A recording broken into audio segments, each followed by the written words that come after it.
大家好，我是牛奶。空间被封锁的第一时间，萧炎就锁定了九凤，只因萧炎头顶上的整片天空都被一头巨大的天皇虚影给包裹了。看来天妖皇族的下一位族长是打算换人了。萧炎面色阴寒地偏过头看着九凤道。九凤闻言心里猛地一颤，旋即厉声喝道：魂玉，还不出手？魂玉这是准备好杀招要偷袭萧炎了吗？不，魂玉这是准备好摇人了。只见魂玉手掌一握，就直接捏爆了一枚卷轴，随后一股剧烈的空间波动就猛地自卷轴之处扩散开来，最终尽数传入九凤的体内。九凤在接收完这股力量之后，手掌在其面前的虚空轻轻一划，就形成了一个漆黑的空间空洞，而一股半圣的气息也随着空间空洞的出现，如同风暴一般席卷开来。萧炎在感受到这股气息的第一时间，便迅速地凝聚出一头狰狞火兽，朝着那空间裂缝丢去。可惜没等到那火兽爆开，就被一只从裂缝中探出来的惨白手掌给捏住了命运的喉咙。随着一阵黑雾的暴涌，火兽足，然后众人就看见一身形佝偻、身着灰白衣袍的老者，手中拄着一根骷髅拐杖，缓缓地踏出了裂缝。魂玉，没想到连你都解决不了萧族的那个小子啊！该老者道。魂玉闻言觉得脸面有点挂不住，解释道：出了点意外，不然的话也不会使用空间卷轴。如今萧炎的实力已经暴涨到了9转斗尊巅峰，而且其手中还有着一些菩提子，若是要留下他，必须得是古幽长老出手才行。古幽一听还有这等好事，眼睛都亮了不少。魂玉这等不讲武德的行为让古华又惊又怒，古清扬倒是反应极快的也捏碎了一卷卷轴，可惜并没有空间裂缝出现。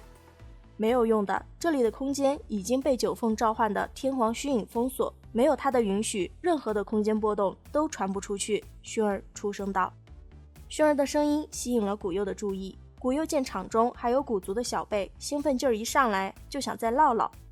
魂玉担心迟则生变，急忙打断古幽。古幽却是觉得胜券在握，不紧不慢地跟萧炎介绍起了自己的身份。古幽，魂殿2天尊，最爱别人称呼他为古幽圣者。萧炎闻言心里猛地一沉，2天尊是半圣的话，那大天尊极有可能就是斗圣了。看来自己必须得尽快炼化菩提心了，只有进入了半圣，自己才算是有了一定的自保能力。古幽啰嗦完以后，终于是进入了正题，动手前还不忘问问萧炎的意见，是选择直接跟他走呢，还是选择先挨一顿揍再跟他走呢？萧炎没有搭理他，而是直接放出了那对青红古翼，懒得理那些脸色难看的天妖皇族人。萧炎偏头对着薰儿沉声道：薰儿，能拦住他一会儿吗？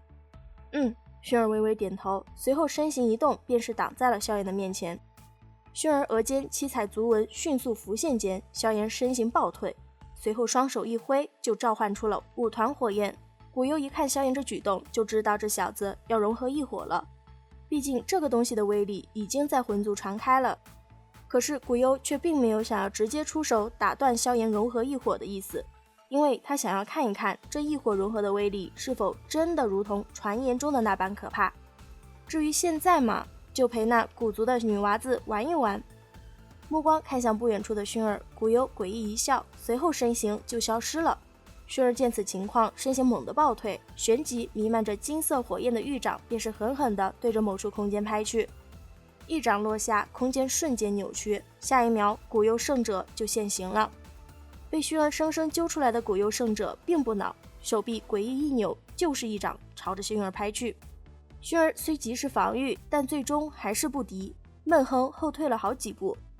想到萧炎哥哥就在自己身后，薰儿决定放出自己最大的底牌，那就是异火榜上排名第4的金地焚天炎。古幽很是惊奇，薰儿这样的小女娃竟然能将古族的传承之火收服。萧炎则是多了几分了然，虽然薰儿很少在他的面前彻底动用金地焚天炎，但异火之间多少还是有点感应的。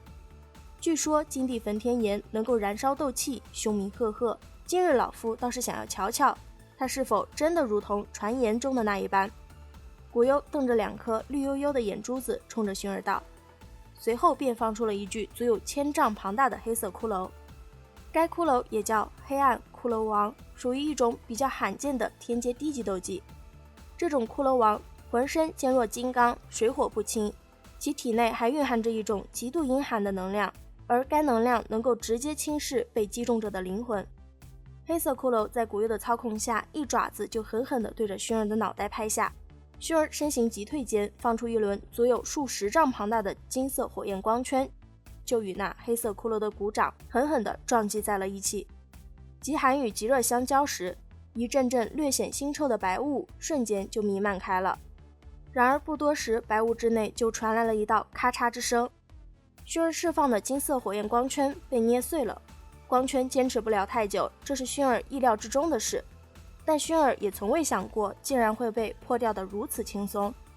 不过好在自己的后招也已经准备得差不多了。只见薰儿一声厉喝，金地焚天阵，10几道金色火柱就从天际爆射而下，随后火幕迅速延伸，最终相互连接在一起，形成一个贯通天地的圆柱形火阵，将那巨大的黑色骷髅困在了里面。黑色骷髅不甘心被困，巨大的鼓掌狠狠地拍在火幕之上，引起道道涟漪。薰儿见此情况，手中印诀一变，开启了大阵的第2重模式炼。一时间，那大阵之内无数道金色火光柱爆射而出，先是射在周围的火幕上，然后再经过反弹，最后密密麻麻地照射在那巨大骷髅的身体之上。看着眼前火光冲天的景象，感受着空气里弥漫着的恐怖高温，在场的人无一不感慨，不愧是号称连斗气都将会被燃烧的可怕异火啊！在金色火焰的疯狂灼烧下，黑色骷髅身体之上的黑雾飞速消散，就连骨骼也出现了虚化。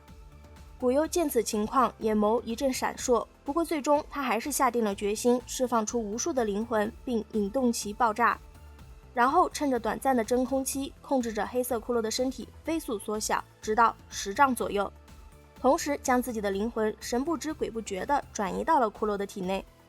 此时骷髅虽然变小了，但它也变得更强了。骷髅叫嚣着要撕裂薰儿的火阵时，薰儿才发现古幽的灵魂已经同这骷髅合体了。薰儿的第一反应就是想趁此机会毁掉古幽的本体，然而来不及了。骷髅古幽只手掌轻轻一划，就破掉了薰儿的火阵，随后一个闪身就回防到了本体身前，并朝着薰儿攻去。